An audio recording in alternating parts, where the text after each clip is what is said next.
Hey, you're listening to the VHS Ate My Brain podcast. I'm Andrew Haunt. I'm the author of the books VHS Ate My Brain, VHS Ate My Brain Revised Edition, and the latest one, VHS Ate My Brain 2, The Revenge.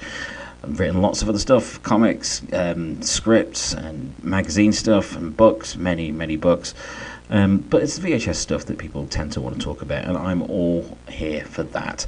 In this episode, I'm going to talk about a specific VHS tape that I came into possession of in the mid-90s. So Empire Movie Magazine used to put out trailer tapes now and again.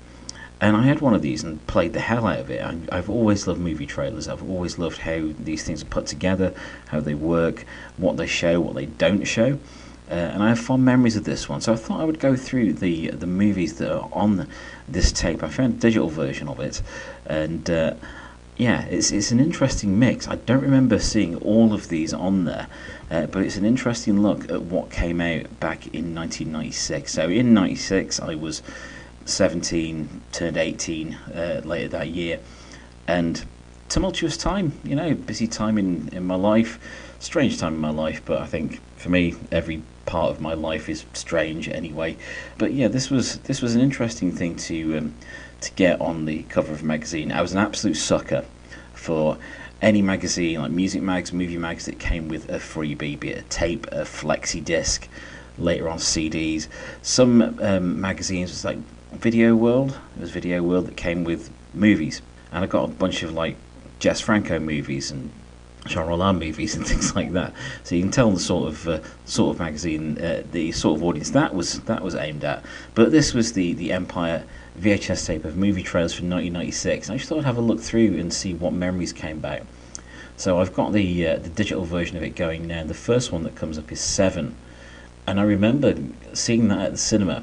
I don't remember if it was 15 or an 18, I can't remember, but I remember seeing it at the cinema. Maybe a tad young for it, unless it came out after I turned 18. But it was an interesting one. It was a huge success. It was a huge phenomenon.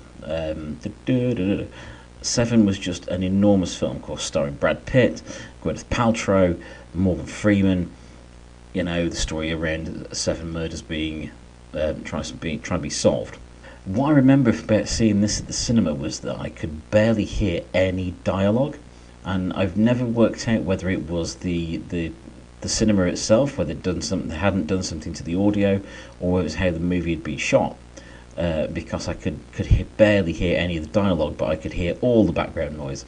So all the rain and crunching footsteps and passing cars and doors opening and closing, that sort of thing. But yeah, I couldn't hear what people were saying, but I did enjoy it at the cinema. I have seen it again since then, and it holds up well. I do like a good murder thriller, and that is an easy one to recommend, so it's a good start for this tape. What's next in it?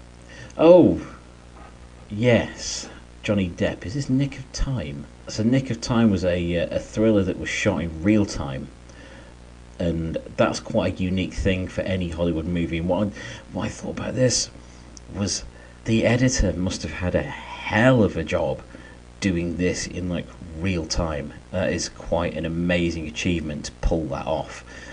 I couldn't do that myself, and I edit videos for a living, but the idea of doing something in real time that's been shot in separate shots and put together in a certain way and needs to have that linear feel to it, that does not sound easy. Nick of Time, that was it, with Johnny Depp and Christopher Walken. Oh, what a pairing. Yeah, I did see that. I didn't see that at the cinema, but I did see that after on a rental stores. What's this next one? So we've got the seal of the United States, the President of the United States of America. What is this one? Oh, it's Nixon. It's the Nixon movie. Not my thing, that one. I know it has its fans, but I'm not a big Oliver Stone fan, to be honest. What else have we got here? Oh yeah, okay. So after that, we've got an absolute 90s classic on this tape, and I remember getting really excited for this. John Travolta, Christian Slater, Samantha Mathis, it's Broken Arrow. One of the finest, most fun action movies of that entire decade, up there with stuff like Speed and Passenger 57, and you know the sort of thing. It's got everything you need in it. It's got the stunts, it's got explosions, fight scenes, it's got the nice back and forth with the two main characters, and it's got that increasingly urgent sense of urgency about it. It's a really, really fun action movie. If you've never seen Broken Arrow, it kind of epitomises 90s action movies, and I mean that in the best way. Although John Travolta's fake hair is not that convincing, but a damn fine film to watch and enjoy. What's next on this tape? This is bringing back serious memories. I used to watch this stuff like this so much. Okay, so the next one we've got Matt Frewer here, and we've got Lawnmower Man 2 Beyond Cyberspace. Many people will remember Lawnmower Man, of course, the adaptation of the Stephen King story starring Pierce Brosnan. But in the second one, this has Matt Frewer from Watchmen, of course, Max Headroom, legendary performer of Max Headroom, taking over that role and becoming a cyber internet god in cyberspace. This has not aged well. If you are of a certain age and appreciate stuff from that era, things like Virtuosity and Johnny Mnemonic and so on, you'll get a bit of a kick out of Lawnmower Man 2 Beyond Cyberspace. But for a lot of other people, it's not going to really do the trick. But I like it for what it is, and what it is a junky sequel. Not a sequel about junkies. I mean, it's a junk sequel with some very iffy special effects now, and a very odd vision of what would become of the internet. But I don't think anyone could have really predicted what became of the internet. So the next one on this tape, this just comes straight up. Oh yes, Desperado. So we've got Anthony Banderas, we've got Salma Hayek, and we've got Danny Trejo in there. And this rules. Desperado was a lot of fun. That was a great one. I was a bit biased at the time, as I'd had a Spanish girlfriend by that time, and that had ended. So, but I went to see this because, hey, Salma Hayek. I don't want to sound too shallow there, but Salma Hayek is just great. She's great in everything she's in. I've watched her recently in Everly, which was a great action movie with her in the lead.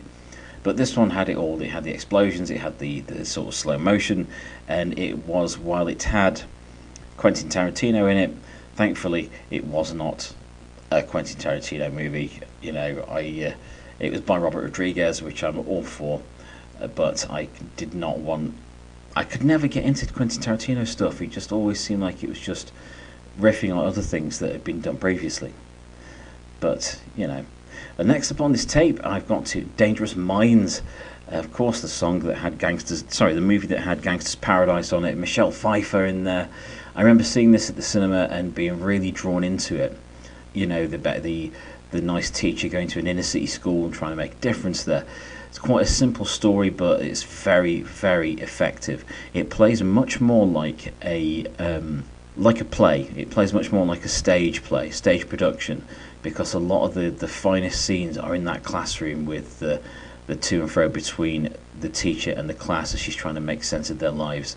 And, it's a life that she's never really been part of and has never really been witnessed before. The gang problems, the violence, the drugs, how she tries to help to make these kids' lives better. It's a really good movie.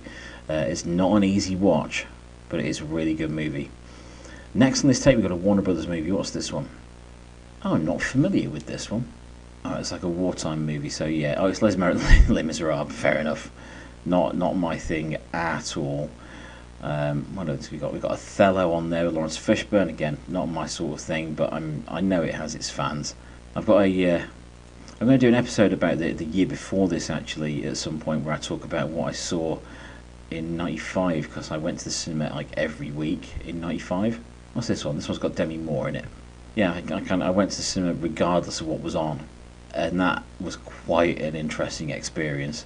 I saw some good stuff, I saw some bad stuff, I saw some things that have really stuck with me, but I'll get to that in a future episode, either here on the VHS Ate My Brain podcast or over on my Planet Hex YouTube channel. So please do make sure you subscribe to both. That would be awesome, very kind of you. So this one we're doing more, it's Jura. It's not a John Grisham. I think that was a John Grisham adaptation, wasn't it? I've tried reading John Grisham, but it just doesn't really appeal to me. I'm not a great fan of courtroom stuff. It all seems a little bit samey. Right, what have we got next on this tape? Is that Richard Dreyfuss? Yeah, there's Richard Dreyfuss there.